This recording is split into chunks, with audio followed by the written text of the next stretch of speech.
Morning sunlight streamed across the executive floor of Sterling Enterprises as I pushed my cleaning cart past rows of polished mahogany doors and expensive suits. 3 years of pretending to be the invisible janitor were about to pay off in a spectacular way. "Hey, janitor," barked Thomas Sterling, the executive VP, who had never bothered to learn my name. "Clean up the conference room before the board gets here, and make it fast. We have important matters to handle."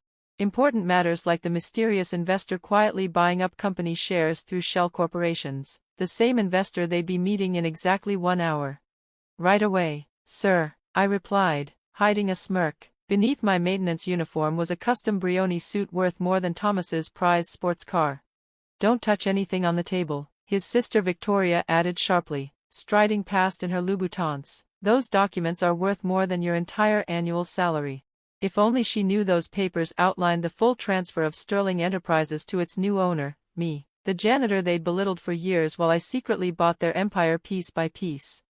My phone vibrated softly. A text from Marcus, my CFO. "All set, board arriving early, ready for the big reveal."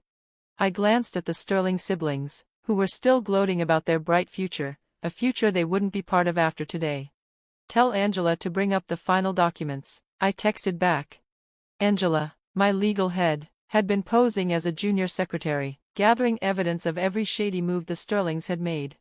"Ugh, can't believe Dad insists on these dinosaur board meetings," Victoria complained, fixing her hair in the glass. "We should just sell to the highest bidder and move on."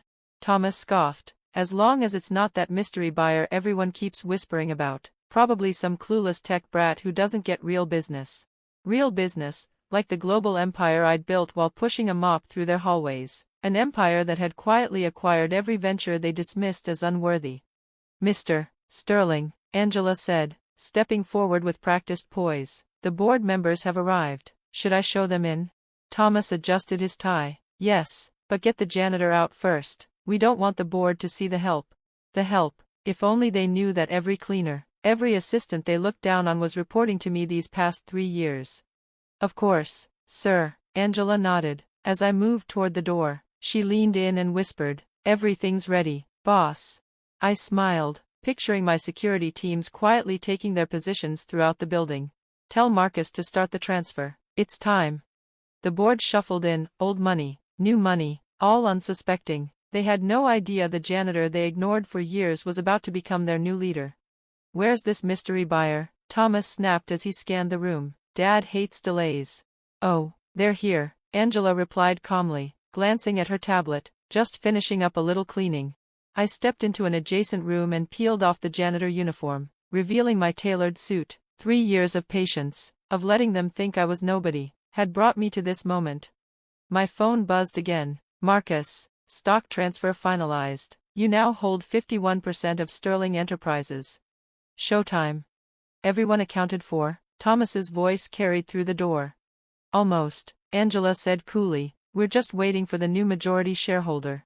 "Hurry up," Victoria snapped, "and get rid of that cleaning cart. This isn't a housekeeping meeting." I ran my fingers over the documents in my briefcase, ownership papers, transfer records, and evidence of every cruel joke and careless decision they'd made while I watched, silent and invisible. "Ready?" Angela messaged. "Born ready," I replied, straightening my tie. Time to show them exactly what the help could do. The conference room fell into a stunned hush as I walked in, not through the back service door they had always relegated me to, but right through the grand main entrance, flanked by my executive team. "What is the janitor doing here?" Thomas jumped up, face flushed. "Security." "Actually," I said calmly, laying my documents on the table, "you'll find I'm your new boss, and we need to talk about some house cleaning, starting with upper management." The silence was delicious. "This is ridiculous," Victoria screeched, her manicured hands trembling as she lunged for the documents. "You're the janitor, the maintenance guy, the help." "James Chin," I corrected, settling into the chair at the head of the table, Thomas's former seat, CEO of Phoenix Global Investments and, as of 5 minutes ago, the majority shareholder of Sterling Enterprises. The board members shifted, eyes darting between each other, finally seeing me not as the ghost they ignored in the halls, but as the billionaire investor dominating financial headlines. "Impossible," Thomas stammered, frantically flipping through the papers. "We would have known." We would have seen. Would you? I said softly, signaling to Angela. She began distributing additional documents. You were too busy dismissing the staff to notice we were studying every move you made. Marcus stepped forward, tablet in hand, its screen alive with real-time stock transfer data. Phoenix Global now controls 51% of Sterling Enterprises through various subsidiaries. All perfectly legal, all while you were too busy barking orders at the janitor with the mop. A board member gasped. Those maintenance checks, the audits, they were all part of due diligence, I confirmed. You learn a lot when people think you're invisible, like the creative accounting in the Thompson merger, or the discriminatory hiring practices overseas. Victoria sank into her chair, her designer heels suddenly gaudy and cheap. The mystery buyer, all those shell corporations, she whispered. My companies, I nodded, each one built quietly, while you thought I was scrubbing coffee stains, though I particularly enjoyed hearing your jokes about people knowing their place. The conference room doors swung open, security teams, my security teams, filed in, taking positions along the walls. The same workers they mocked were now prepared to escort them out of their own empire. The maintenance crew, Thomas choked. They were, your people. I smiled, documenting everything, watching how you treated those you thought beneath you. A 3-year character test, one you failed spectacularly. Angela tapped the conference room screen. Surveillance footage flickered to life. Years of private conversations, arrogant comments, questionable deals, all caught while they assumed no one listened. But your accent, Victoria sputtered desperately, the broken English. Princeton MBA, I answered crisply, switching to flawless upper-class English. People reveal their true selves when they think no one understands them. My phone buzzed. A message from PR, media at the lobby. Release the ownership statement. Your father, Thomas suddenly shouted. He's coming, he won't allow this. Harrison Sterling, I tilted my head. He signed off on the sale last week, recognized my name from Forbes, though he never connected it to the janitor his children liked to humiliate.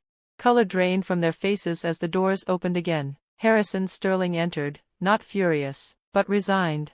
Dad, Victoria cried, leaping up, stop this, tell them it's a mistake. Harrison looked at his children, then at me. The real mistake was raising you to believe success only came in tailored suits and inherited privilege. Mr. Chin here built an empire while you wasted your inheritance on pride and pretense. You knew, Thomas whispered in horror. I figured it out last month, Harrison said quietly, when I realized the janitor who fixed our light bulbs was also fixing our future, by buying it out from under us. I stood up, straightening my custom-tailored suit. Now, I said, my voice echoing in the stunned silence, shall we discuss the restructuring, starting with some necessary changes in management? Changes in management? Victoria shrieked, her voice breaking. You can't just walk in here. Actually, Angela cut in smoothly, holding up the ownership documents. He can, and considering the evidence we've gathered, you might want to consider a graceful exit. I flipped open my briefcase, pulling out thick files, 3 years' worth of documented discrimination, financial mismanagement, and corporate misconduct. Would you like me to continue reading, or shall we move on to your severance discussions? Thomas lunged forward, his face mottled with rage. You manipulated us. You spied on us. No, I corrected, calm as ever. I observed. I gave you every chance to show decency. The maintenance uniform, just a mirror. You showed me exactly who you were. Around us, board members shifted uncomfortably, their long-standing respect for the Sterling siblings dissolving like cheap paint in rain. The Thompson merger. One board member finally spoke up, hesitant, when you kept raising those infrastructure concerns. Due diligence. I nodded. My maintenance reports, they weren't just about faulty wiring, each one included hidden financial analyses, a gift you never bothered to unwrap. Marcus stepped forward, handing out fresh documents. Here are your new positions, assuming you want to stay. Entry-level roles. We believe in earning your way up. Victoria grabbed her paper, her manicured fingers trembling, her face turned pale. The mailroom? You're demoting me to the mailroom? Consider it a masterclass in humility, I said with a thin smile, and some advice. Those Louboutins won't survive a week on the sorting floor. At the end of the table, Harrison Sterling watched silently, as his children's carefully constructed world imploded before him. The cleaning staff, they were all yours? Harrison finally asked. MBAs? Analysts? Investigators?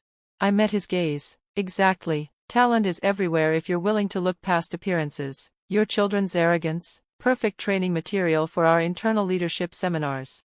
My phone buzzed. Media has arrived. Shall we bring them up?